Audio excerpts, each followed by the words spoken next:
Mr. President, having previously served 2 terms in the Senate and participated in an impeachment proceeding in the past, I can confidently say that I am no longer inexperienced when it comes to handling matters related to the impeachment process. Mr. President, Mr. Presiding Officer, personally, malalim po ang hugot ko sa issue ng impeachment dahil minsan ang pinagdaanan namin ito ng aming pamilya.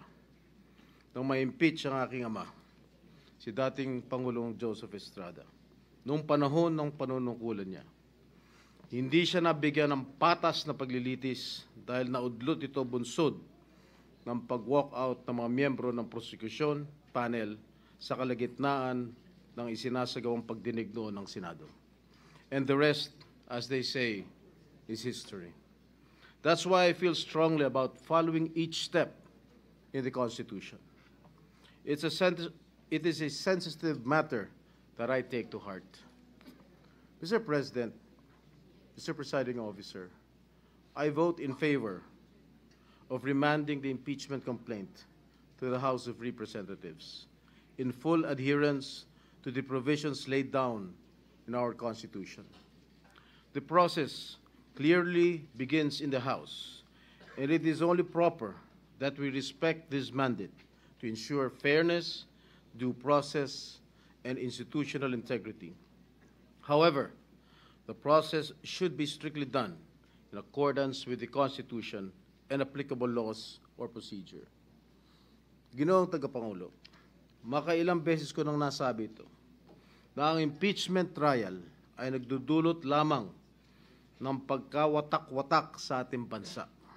Gayunpaman, bilang halal na lingkod bayan, batid ko ang mabigat na responsibilidad na kaakibat ng pagiging isang senador. Ang umupo bilang isang hurado sa impeachment trial at nakahanda akong tuparin ito. Sa mandatong sinumpaan ko, tungkulin ko na siguruhin na marerespeto ang tamang proseso, mapanatili ang integridad ng ating institusyon, at higit sa lahat, tiyakin na impeachment proceedings ay magiging patas. However, I am well aware that impeachment is a political process, not a judicial one. However, in a political process like impeachment, we must adhere to established procedures to ensure that actions are neither arbitrary or driven solely by political agendas. Mr. Presiding Officer, after hearing the positions articulated by some of our colleagues, I too am convinced that the matter of the impeachment complaint should be remanded to the House of Representatives. Thank you, Mr. Presiding Officer.